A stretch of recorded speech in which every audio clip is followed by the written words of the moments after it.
Hello friend, જય શ્રી કૃષ્ણ. સ્વાગત છે તમે બધા મારી ચેનલ આશા કિચનમાં. એક એવી કહેવત છે કે શિયાળામાં ખાધેલું આખું વર્ષ કામ લાગે છે. તો તેવી એક હેલ્ધી રેસીપી આપણે બનાવીશું. શિયાળામાં મળતી એકદમ તાજી લીલોતરીનું અથાણું કે પછી તમે ચટણી પણ કહી શકો છો.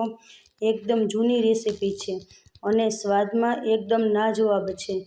આ એક જ રેસીપીમાં તમને 4 સ્વાદ મળશે: સલાડનો, રાયતા મરચાંનો, ચટણીનો અને અથાણાનો. બનાવવું ખૂબ જ સરળ છે અને એકવાર બનાવી તમે 20થી 25 દિવસ સ્ટોર પણ કરી શકો છો. તો આ રેસીપી બનાવવી સાવ સહેલી છે. તો ચાલો આપણે હવે બનાવવાનું શરૂ કરીએ. તેને માટે મેં 250 ગ્રામ જેટલા મરચાં લીધા છે તાજા.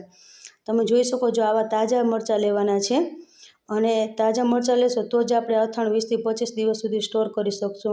એના દાંડલા છે એકદમ ગ્રીન એવા હોવા જોઈએ. મરચાં છે તે એકદમ ફ્રેશ એવા લેવાના છે. તમે જોઈ શકો છો આપણા મરચાં છે તે એકદમ ફ્રેશ છે, જોતા જ લાગે છે. તેની સાથે મેં એક મોરું મરચું લીધું છે, તે પણ સરસ એવું તાજું લીધું છે. એ લેવાથી આપણે ક્વોન્ટિટી છે તે વધી જશે મરચાંની. હવે બધા મરચાં મેં લઈ લીધા છે. અડધા મરચાં આપણે સાઈડ પર મૂકી દઈશું. અડધા મરચાંને છે આપણે તે કટિંગ કરવાનું છે. પહેલાં મોરું મરચું લઈ લીધું છે, તેને આપણે અડધું કટ કરી લેશું. અડધું રાખીશું અને અડધું આપણે ડીશમાં છે તે રાખી દઈશું. હવે જે મરચું આપણે રાખ્યું છે તેને આપણે લાંબી લાંબી સ્લાઇડ એવી કરી લેશું. લાંબુ એવી સાઈડ કરી લેવાની છે. હવે છે તે મેં જે લાંબા મરચાં છે તે લીધા છે તીખા, તેને પાછળનો ભાગ દાંડલાનો છે તે કાઢી નાખવાનો છે. વચમાં આપણે કાપો મારી લેવાનો છે અને આમાં છે તે બિયાનો ભાગ છે તે કાઢી લેવાનો છે. બિયાનો ભાગ કાઢી લેશું તો મરચાં છે ને આપણે મોરા પડી જશે. જો તીખા મરચાં હશે તો આપણા અથાણું જે બનશે તે મજા નહીં આવે. તેથી તે આપણે છે બધા બિયા છે તે મરચાંમાંથી આપણે કાઢી લેશું. પછી તેને આવી રીતે 2 ભાગમાં કટિંગ કરી લેવાનું છે. તેવી જ રીતે મેં બધા મરચાંનું છે તે કટિંગ કરી લીધું છે લાંબુ એવું. હવે મેં છે એક હળદર લીધી છે. અત્યારે શિયાળાની સિઝન છે તો હળદર સરસ એવી ફ્રેશ એવી મળી જતી હોય છે. હવે જે હળદર છે તેને આપણે છાલ છે તે હટાવી લેશું. અને હળદરથી પણ આપણા ઘણા એવા ફાયદા થાય છે. ઉધરસમાં પણ રાહત મળે છે અને હળદર તો બધાય શિયાળામાં ખાવી જ જોઈએ. છાલ છે તે મેં હટાવી લીધી છે. હવે તે જ રીતે સેમ પ્રોસેસ અડધો કટકો છે આપણે ડીશમાં રાખી દઈશું અને અડધો કટકો છે તે આપણે લઈ લેશું. હવે જે અડધો કટકો રાખ્યો છે તેને પણ આપણે લાંબુ એવું કટિંગ કરી લેવાનું છે. આ અથાણા બનાવવામાં જરા પણ વાર નથી લાગતી. જે વાર લાગે છે તે આપણે જે કટિંગ કરીએ છીએ તેમાં જ વાર લાગે છે. બાકી તો અથાણું આપણે 5 થી 10 મિનિટમાં જ બનીને તૈયાર થઈ જાય છે. જો તમને બતાવી દઉં આવી રીતે લાંબુ એવું કટ કરી લેવાનું છે. બધી હળદરનું મેં કટ કરી લીધી છે લાંબી એવી અને તમે જોઈ શકો છો હાથ છે આપણે પીળા થઈ ગયા છે. અને જો તમે હળદર કટ કરતા હોય ત્યારે છે ને તમારે કોપરેલ તેલ લઈ લેવાનું એટલે હાથ હળદરવાળા ના થાય પીળા. હવે મેં આદુના ટુકડા લઈ લીધા છે 2. તે આદુને છે મેં છાલ બધે આદુની હટાવી લીધી છે. 2 કટકા લીધા છે. સેમ પ્રોસેસ એક કટકો આપણે ડીશમાં રાખી દઈશું અને એક કટકો લીધો છે તેને આપણે લાંબુ એવું કટ કરી લેવાનું છે. આદુ ખાવાથી આપણે શરદી ઉધરસ પણ થતી નથી. તેવી જ રીતે બધું કટ કરી લીધું છે. આદુને મેં બધી રીતે કટ કરી લીધું છે. તેને પણ લાંબુ એવું ચોપ કરી લીધું છે. હવે મેં લસણ લીધું છે. 2 ગાંઠિયા લસણ લીધું છે. હવે આ લસણને પણ સેમ પ્રોસેસ જ કરવાની છે. અડધું લસણ છે તે આપણે ડીશમાં રાખી દઈશું અને અડધું લસણ લઈને આપણે છે તેને કટ કરવાનું છે.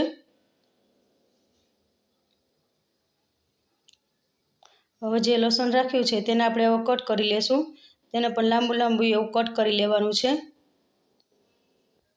તો તમને બતાવો આવી રીતે છે તે કટ કરી લેવાનું છે.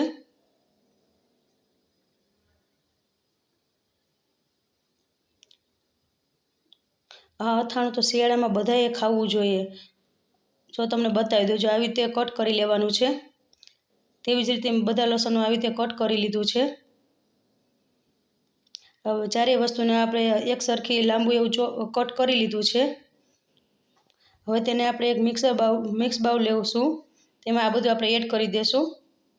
જે બધું આપણે કટ કર્યું છે તે બધું આપણે મિક્સર બાઉલમાં એડ કરી દઈશું.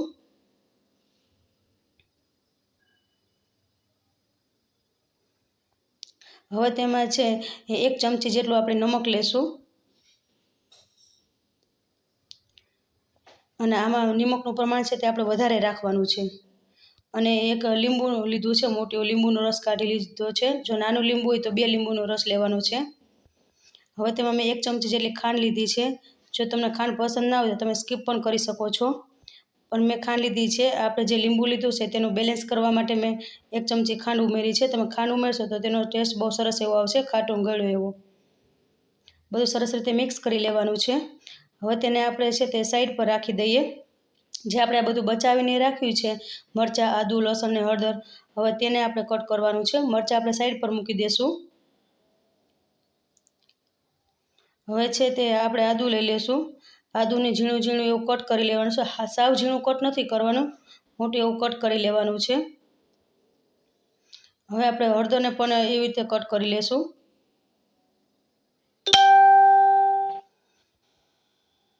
હળદર પણ શરીર માટે ઘણા ફાયદા કરે છે। હળદર પણ આપણે બધાને ખાવી જ જોઈએ। બધું એવું કટ થઈ ગયું છે। હવે મિક્સર જાર લઈ લેશું। હવે તેમાં આપણે આ બધું એડ કરી દઈશું અને મરચાં છે તે આપણે અત્યારે એડ નથી કરવાના, કેમ કે આપણે આદુ લસણ એમાં પીસાતા વાર લાગે છે, મરચાં જલ્દી પીસાઈ જાય છે। હવે બધું સરસ એવું પીસાઈ ગયું છે આદુ લસણને। હવે તેમાં આપણે મરચાં છે તે કટકા કરીને એડ કરી દઈશું। હવે પાછું તેને સરસ રીતે એવી રીતે પીસી લેશું। ઢાંકણ ઢાંકીને સરસ એવું પીસી લેશું।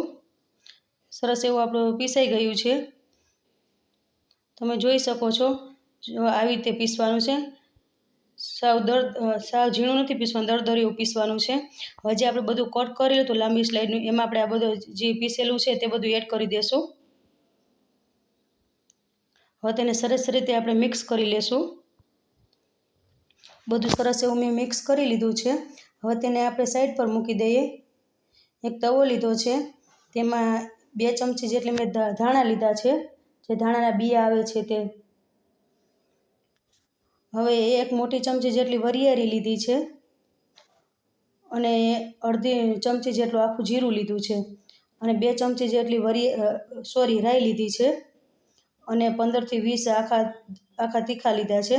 બધું સરસ રીતે એવું આપણે શેકવાનું છે અને મીડિયમ ગેસ ઉપર જ આપણે શેકવાનું છે। જો હાઈ ગેસ ઉપર શેકશો તો આ મસાલા છે તે જલ્દી બળી જતા હોય છે, તેથી આપણે મીડિયમ ગેસ ઉપર જ આ બધું શેકવાનું છે। આપણી રાઈ છે તે તતડવા લાગે ત્યાં સુધી આપણે આ શેકવાનું છે। આપણા મસાલા એવા બધા સરસ શેકાઈ ગયા છે। હવે તેને આપણે એક ડીશમાં લઈ લઈએ। હવે તેને ઠંડા કરવા માટે રાખી દઈએ। એક મેં તડકા પેન લીધું છે, તેમાં 2 મોટા ચમચા જેટલું તેલ લેવાનું છે અને આ તેલ છે તે આપણે સરસ રીતે એવી રીતે ગરમ કરી લેવાનું છે અને સરસ એવું ગરમ કરવાનું છે, જેથી જે વરાળ નીકળે એવું સરસ આપણે ગરમ કરવાનું છે। હવે આપણું તેલ છે તે સરસ એવું ગરમ થઈ ગયું છે। હવે આપણે ગેસ બંધ કરી દઈએ અને સાઈડ પર લઈ લઈએ અને આપણે હવે આ તેલને છે થોડું ઠંડુ કરવા રાખી દઈશું। ત્યાં સુધી આપણે બીજી પ્રોસેસ કરી લઈએ। જે આપણે મસાલા ઠંડા કરવા રાખી દીધા તે આપણે મિક્સર જારમાં લઈ લેશું અને હવે તેનો છે તે પાવડર આપણે બનાવવાનો છે। હવે તેને ઢાંકણ ઢાંકી દેશું અને તેનો પાવડર બનાવી લેશું। જો સરસ એવો આપણો પાવડર થઈ ગયો છે, સમજમાં આવે તેવો આપણે પાવડર બનાવી લીધો છે। હવે જે આપણે તેલ ઠંડુ કરવા રાખ્યું તે લઈ લેશું। હવે તેમાં છે તે આપણે 1 ચમચી જેટલી હિંગ એડ કરીશું અને આ તેલ છે એ સાવ ઠંડુ નથી કરવાનું, થોડુંક એવું ગરમ રાખવાનું છે। થોડુંક ગરમ હોય ત્યારે જ આપણે આ બધું એડ કરવાનું છે। હવે જે આપણે મસાલો પીસ્યો છે તે મસાલો બધો આપણે તેલમાં એડ કરી દઈશું અને સરસ એવું મિક્સ કરી લેવાનું છે મસાલાને। સરસ એવું મિક્સ થઈ જાય પછી જે આપણે મરચાં, આદુ, લસણ જે લાંબુ સ્લાઇડ કરેલું હતું તેમાં આપણે એડ કરી દઈશું। બધું તેમાં એડ કરી દેવાનું છે અને સરસ રીતે આપણે મિક્સ કરી લેવાનું છે।